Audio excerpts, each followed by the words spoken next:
19h, 20h. Michel Drucker, Wendy Bouchard. Bonsoir à tous, compagnie d'une artiste heureuse, et on la comprend. On savait qu'elle avait tous les talents, mais il lui manquait le théâtre. C'est fait. 300 représentations de Panique au ministère, le carton de l'année, et ça va partir en province. Ouais, une pièce à succès, une tournée à la rentrée à partir d'octobre partout en France pour ce rôle parfait, Amanda, de croqueuse d'homme que vous avez joué avec délice. Alors il y a quand même un petit break pour vous cet été, quoique vous présentez vos peintures en ce moment à Nice. Donc oui, vous avez fait l'aller-retour pour nous dans ce studio. Là, je suis plus au théâtre. C'est sympa. En tout cas, la peinture aussi, voilà, c'est un clin d'œil à Dali. On en parlait un instant avec Michel, qui vous a plongé dans son monde et dont vous avez été la muse, la confidente pendant 15 ans. Et c'est vrai qu'il aurait sans doute aimé cet éclectisme. Il aurait bien ri. On va lui poser la question.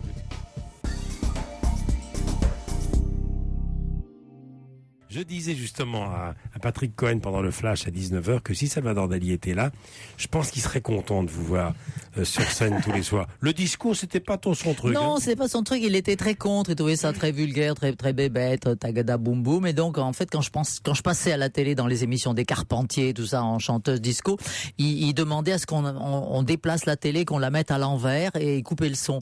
Et alors, il me disait, là comme ça, c'est vaguement pas mal. C'est supportable. Sinon. Le théâtre, il aurait aimé. Mais le théâtre, il adorait le théâtre. On allait très souvent justement au théâtre, et c'est très curieux parce que je me rappelle avec Dali, j'ai été voir je ne sais combien de pièces de théâtre, des guitries, etc. Il riait beaucoup, et on avait même été voir Alice Sapritch une fois dans une pièce de théâtre au Nouveauté théâtre, où ensuite moi-même j'ai joué sur scène dans le même théâtre. Donc je suis sûr que Dali aurait beaucoup aimé ma pièce parce qu'elle est rigolote, on se moque des hommes politiques et il adorait ça.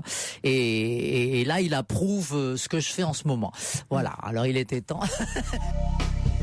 Nous sommes avec Amanda Lear qui vient de terminer une année triomphale au théâtre, 300 présentations. Et elle part en tournée. On va revenir sur son actualité et puis parler un petit peu d'elle, de sa carrière, de ce qu'elle a envie de faire maintenant, parce que c'est vrai que c'est un virage dans une vie, un tel carton au théâtre. Voici ce qui vous attend d'ici 20h. Et on parlera aussi des peintures que vous exposez en ce moment à la galerie Princesse de Kiev à Nice. Alors ça, vous voyez, c'est vrai que lorsque je suis pas sur scène, il y a des tas de comédiens qui angoissent, qui boivent, qui se droguent, qui jardinent. Qui attendent derrière le téléphone. Moi, c'est la peinture. C'est vrai que grâce à la peinture, je maintiens un certain équilibre. Je peins, je mets dans mes tableaux tout ce que j'ai à l'intérieur de rage, de machin. Et de temps en temps, il faut les exposer. Alors là, j'expose à Nice. Eh bien, on va en du parler. 30 juin au 31 juillet à la galerie Princesse de Kiev. Très jolie, Nice. Princesse de Kiev. Il y a beaucoup de Russes à Nice, justement. Amanda Lear est notre invitée. Amanda Lear, venez de vous le dire, il y a le théâtre dans sa vie, mais il y a la peinture. La peinture, c'est pas d'hier. Puisque vous aviez quoi? Ouais, vous aviez vrai. 16 ans, Amanda, quand vous étiez déjà inscrite dans des cours de peinture à Paris, et puis aussi à Londres. Oui, je faisais les beaux-arts. Saint Martin's College of Art and Design. Et moi, j'aimais la peinture, je voulais être peintre. Je pensais pas une seconde au showbiz, à la chanson, rien. Je voulais être peintre. Et quand j'ai rencontré Salvador Dali, bon, j'étais mannequin pour payer mon loyer parce que j'étais un peu maigrichonne. Et je lui ai dit toute fière, mais vous savez, cher maestro, nous sommes collègues. Moi aussi, je peins. Oula, qu'est-ce que j'avais pas dit? Il m'a cassé tout de suite. Il m'a dit non, nous ne sommes pas collègues. Les femmes, les femmes n'ont aucun talent, elles savent pas peindre. Ah ouais. Alors ça m'a cassé grave. Alors j'ai dit mais comment? Mais Frida Kahlo, Marie Cassatt, Suzanne Valadon, je pensais à toutes les femmes peintres. Il m'a dit pas du tout. C'était exclusivement les hommes qui deviennent des grands peintres. Alors il m'a cité Michel-Ange, Velázquez, tout ça. Et j'étais très vexé et j'y ai mis un point d'honneur. J'ai dit tu vas voir, je vais te faire mentir.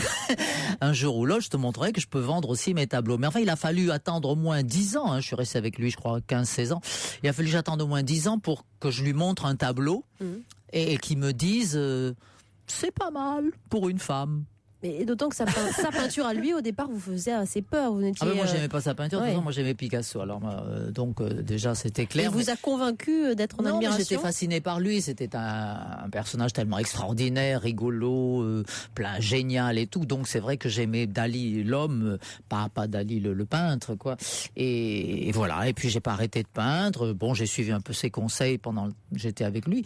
Et puis, maintenant, je continue mon petit train-train de peintre avec un style complètement différent. C'est vrai que j'ai tendance à peindre tout ce que j'ai à l'intérieur, c'est-à-dire mes angoisses, noir, mes déceptions. Mais il est arrivé de peindre la Provence, de peindre les Alpes. J'ai peint, oui, comme toujours quand on arrive en Provence, on tombe amoureux de ce ciel bleu. Moi, j'ai les Alpilles dans ma salle à manger. Donc j'ai peint un petit peu les Alpilles pour les amateurs d'art du coin, les grands collectionneurs du coin.